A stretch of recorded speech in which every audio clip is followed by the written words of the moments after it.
Hello, and welcome to this week's episode. If you have been in my world for a while, you would know that I just wrapped up the most out of the box event I've ever run. And that was in the making for far too long. I probably sat on the concept for close to 2 years, thinking, who am I to run a virtual summit in inverted commas? And yeah, I really could have pulled it off a lot sooner, but imposter syndrome got in the way. But in May, I finally pulled it off. The retention games, the first ever out of the box virtual event that I've run. It involved 19 speakers, an interactive voting format. There were physical contestant cards, a crowd favorite prize for contestants, and the numbers genuinely surprised me in many ways. So today I'm pulling back the curtain a little bit and just enough to give you a real taste of what's possible when you approach a somewhat overdone format in a different way and come at it left of center. So let me tell you about the retention games and what exactly was involved. So during the event, which happened from the 12th to the 15th of May, I featured 19 online business owners inside a format where each of them shared one proven strategy. So one retention or customer experience hack that had got them specific results in their business. But rather than having, slides and slide decks, I asked the contestants to take people behind the scenes and record their screen. So everything was under 15 minutes. People got a raw and honest look at the setup, at the results, at the thought process without having to look at a Canva slide deck for far too long. Part of that event was the crowd voting. So attendees got to vote for their favorite strategy each day. And there were prizes on the line for the attendees who went into the daily prize pool and could win amazing prizes from the contestants, but also for the contestants themselves. So that really encouraged them to put forward their best strategy, put extra effort in when it comes to putting things together, but also promoting the event because there was so much on the line. Every element and every aspect of this event was super deliberate. The sessions were short, the format was actionable and interactive and got the attendees, made them a part of the event. And it was competitive by design, meaning there was a competitive edge that came out, particularly in some contestants who got right into the format. The customer experience thread that ran through all of it made it very on brand for me. And ultimately, I wanted people to come back to the event rather than just watching day one and dropping off. And it definitely did the trick. People were engaged, people kept coming back, and people kept following along.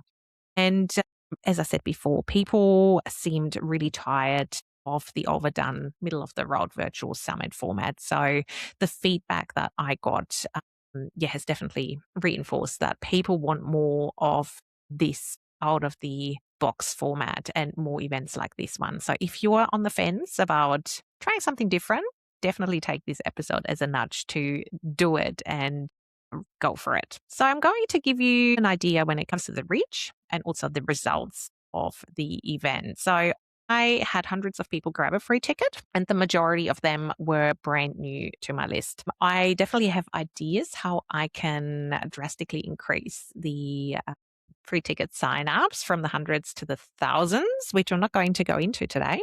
But I'm going to cover that inside the debrief in Retention Lab later this week. The conversion rate from free ticket to paid upgrade set at 9%, which I'm very happy with. I'm thinking about slight tweaks that I'm going to make for next year based on the findings and the results and the split between the two upgrade versions. One involved joining my membership Retention Lab as part of that upgrade, and one was a standalone ongoing access package. So, interesting results there, and I'm definitely sitting on how I'm going to slightly evolve that for next year's format. But the numbers and, of course, the email signups and the financial benefits in themselves wasn't the only flow-on effect from this event. So my podcast during the event week charted in 4 countries, basically off the back of a clever promo strategy that I implemented in the lead up to the event. And listener numbers have been up considerably since the retention games wrapped up in general, because again, I was very strategic about not only growing my email list, but also how I can support them on an ongoing basis. So the podcast definitely fit into this bigger picture strategically. There's also a really good affiliate lesson in those free ticket signups that genuinely surprised me and made me realize just how powerful affiliates can be for particularly free events and things that need to leverage other audiences to be a smashing success. So I'm going into that in the debrief as well, where the free ticket signups came from and the biggest lessons that I've learned from it. But the bigger point from the results are the immediate wins from the games, but also the flow on effect that's still happening, particularly around my podcast, people engaging with my content, people talking about my brand. Is definitely that a well-designed event like this that is different for whatever reason and stands out from all the sameness can take care of your marketing for you and position you as someone people pay attention to. But you need to be intentional right from the start and be strategic when you map things out rather than adding things in as an afterthought. When it comes to the tech stack, I really tried to leverage mostly tools that I had already purchased previously as a lifetime plan or that I was already using. So I used Showit to host the sales pages, the upgrade page, the speaker page. I used Thrivecart for ticketing, so to host the checkout cards for various upgrade options, also for the affiliate details and affiliate program that ran on the back end. And it also hosted the contestant strategy. So the entire game's content lived inside Learn. I know Thrivcart's shifting to Academy, but at the time it definitely sat right inside the Learn platform in Thrivecart.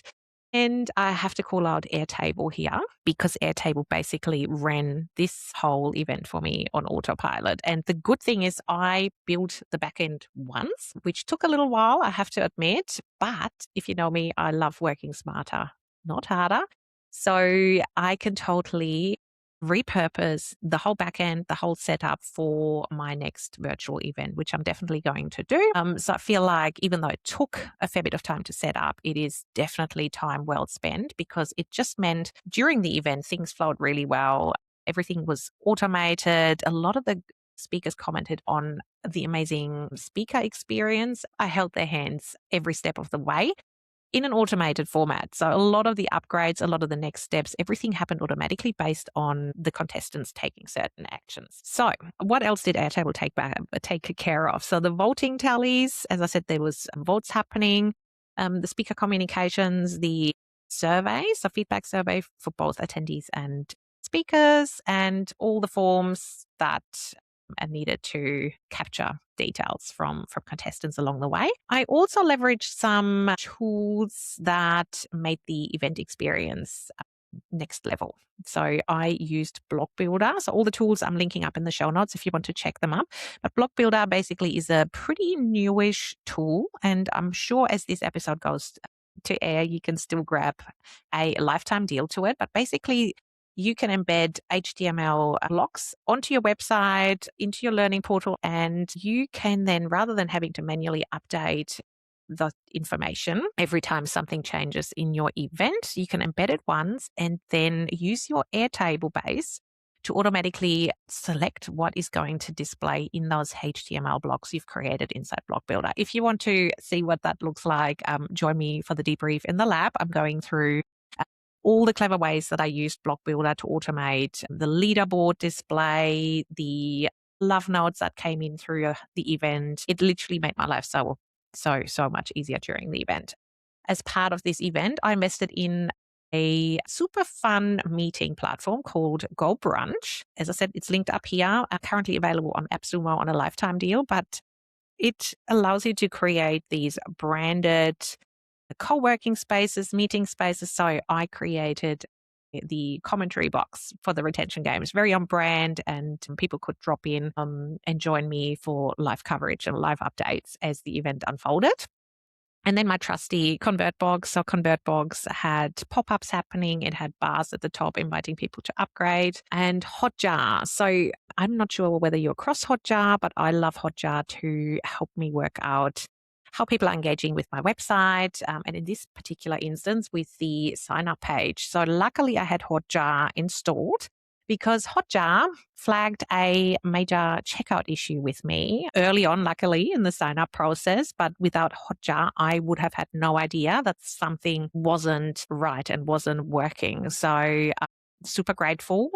It's a little plugin, again, a little bit of code that sits on the back end, but it allows you to see a recorded session of how people are engaging with your page. Takeaway here is, there's no need to reinvent the wheel to purchase new expensive tech tools. Often I feel you already have the back end and the tools to pull it off. You just need to work out how you can connect those tools in a clever way and leverage them to pull off an amazing customer experience. And if you want help doing just that, I would love to brainstorm that inside Retention Lab with you. It's my jam.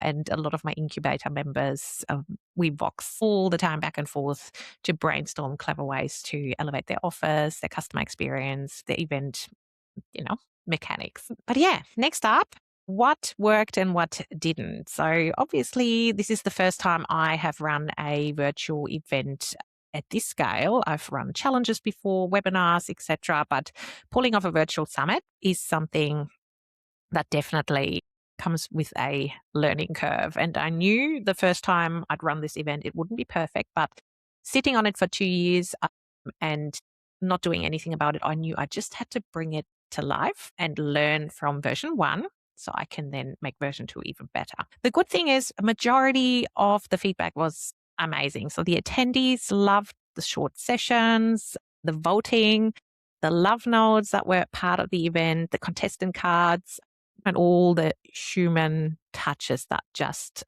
showed how much I actually cared about the event. There also were things that didn't land too well. I had a photo booth, which I could totally have left out because no one really engaged with it. Discord is where I currently host my Retention Lab community. So I thought I'd host the games community inside Discord as well. But some people commented around how amazing the branding and the design of all games components were, and Discord sort of didn't really live up to that expectation and didn't stack up on the same level.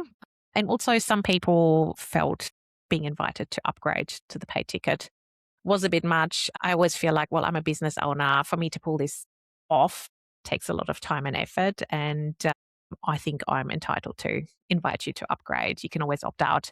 There were these options, but again, like these snippets of feedback are super valuable for me to look at clever ways how I can potentially package those invitations to upgrade in a slightly different way so they don't feel so intrusive. Also, one attendee raised a funny misconception that I never considered. The perception for some people was that the voting really was a popularity contest and people with the biggest audience and the highest profile would win automatically because they have most people voting for them, which funnily enough, the numbers tell a very different story. You'll have to come to the debrief to see for yourself. This definitely is not true and couldn't be further from the truth. So if you take anything away from the feedback and actually inviting the contestants or speakers and the attendees for their honest feedback, is that, while feedback can be confronting at times and can be a little hurtful and sting a little after you've put hours and weeks and months potentially into bringing this thing to life, it is the biggest gift because the attendees and the contestants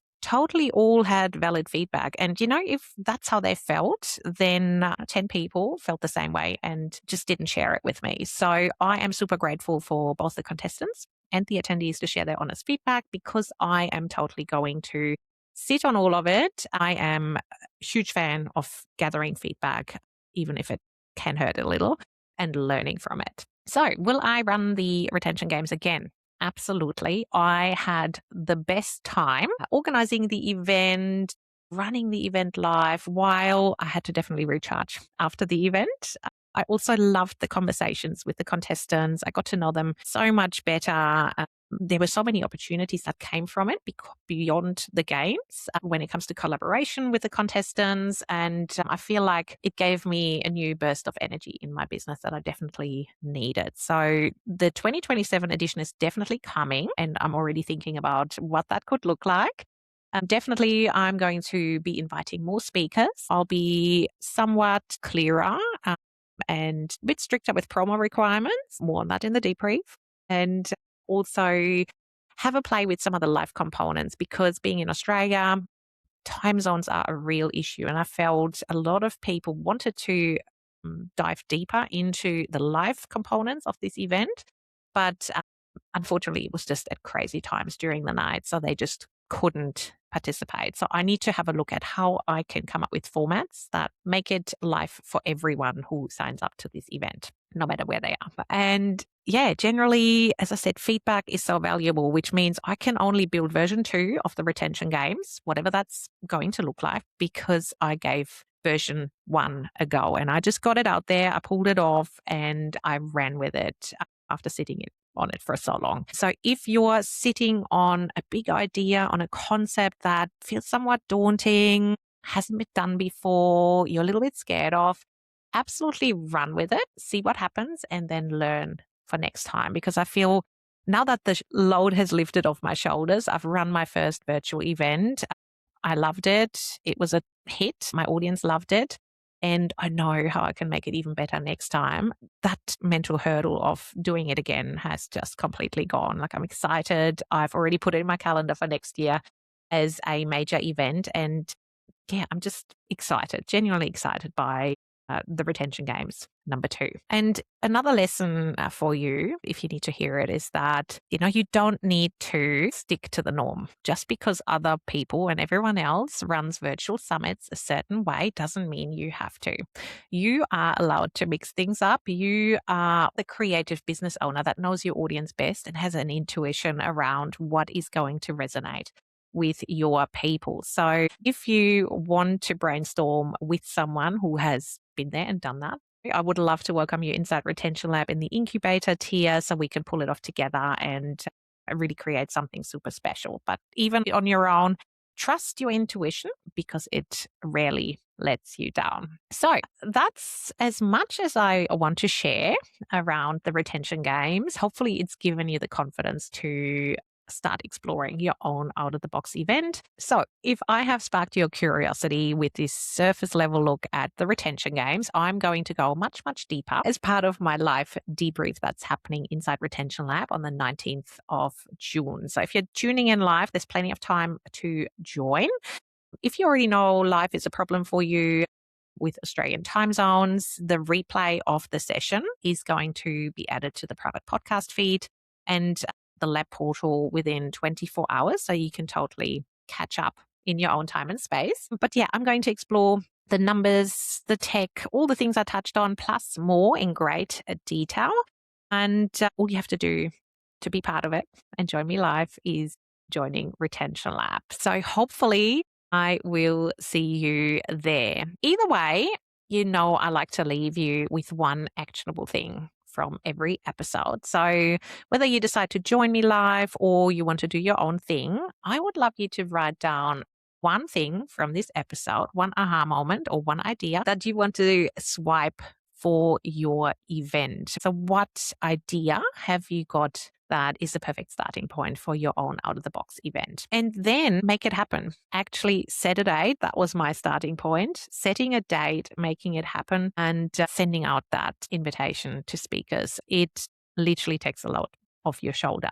As per usual, thank you so much for tuning in. I absolutely value your time and your attention. If you know someone in your space, in your orbit, who is in the process of brainstorming their own out-of-the-box major virtual event, absolutely share this episode with them to spark some ideas. If you are in the process of brainstorming and you're somehow feeling stuck, you have a question, a headache that is occupying all your brain space, why not submit your listener question via the link in the show notes and I will jump on it in a future episode and answer it for you.